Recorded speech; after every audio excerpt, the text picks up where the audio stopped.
If you want to guarantee a PB at this year's Melbourne Marathon, then this is one video you must watch. The second half of the Melbourne Marathon course is a lot harder than the first. Therefore, there's a particular way to break down the Melbourne Marathon course to ensure your next PB. Having run the course 4 times myself, and 3 of those being PBs, the best way I've found to break down the Melbourne Marathon course is in 3 equal parts of 14 kilometres. Join us for the course flyover, where I break that down and show you how to get the best result on race day. When we look at the first 14 kilometres, it's really important to be patient during the first 3 kilometres. So it's totally okay if you're sitting 5 to 10 seconds outside of your goal race pace. Avoid ducking and weaving until you get out onto St Kilda Road, where the road opens up and the course funnels into more of a single file.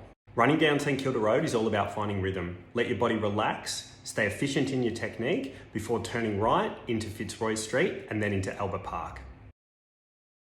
Running through Albert Park Lake is often the first opportunity to get on some nutrition. Be mindful that down the golf course side, you're typically running into a headwind. If you can tuck in behind a pack, you're going to preserve a lot of energy early. Be mindful that through the lake is one of the more twisty and windy sections of the course. So again, it's still okay to be sitting right on or outside race pace. As we exit Albert Park Lake, you work your way back up towards Fitzroy Street, turning right and heading down towards the Bay Trail or the beach. At this point, the middle 14 kilometres is a great opportunity where you can actually look to pick up a little bit of pace. So find a pack, keep an eye on your watch, but don't be too concerned if that pace starts to drift a little bit under race pace. Important not to do anything silly at this point, but the wide open roads without a lot of twists and turns is a perfect opportunity to really settle into a rhythm where you can actually start to pick up a few of those seconds per kilometre that you might have lost a little bit earlier in the race. Fitzroy Street is where the chaos happens. The half marathoners come out of Albert Park Lake, marathoners working their way up the right-hand side of Fitzroy Street. As we turn around onto St Kilda Road, be mindful that there is a drink station on the left, so if you need to get nutrition, you'll need to make your way across to the left-hand side across a few competitors.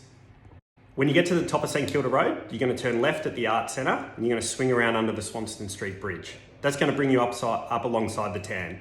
That is the tough point of the Melbourne Marathon.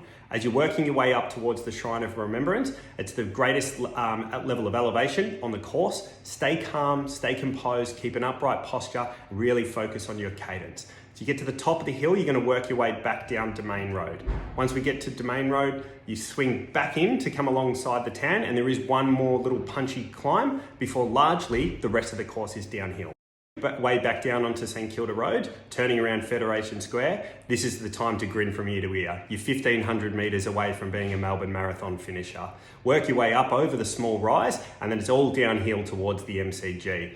Under the underpass, around the ground, that lap of the G is something to remember. Take it all in and make sure when you cross that finish line, do not be looking down at your Garmin. Look up, get a great photo, celebrate your achievement. You're a Melbourne Marathon PB finisher.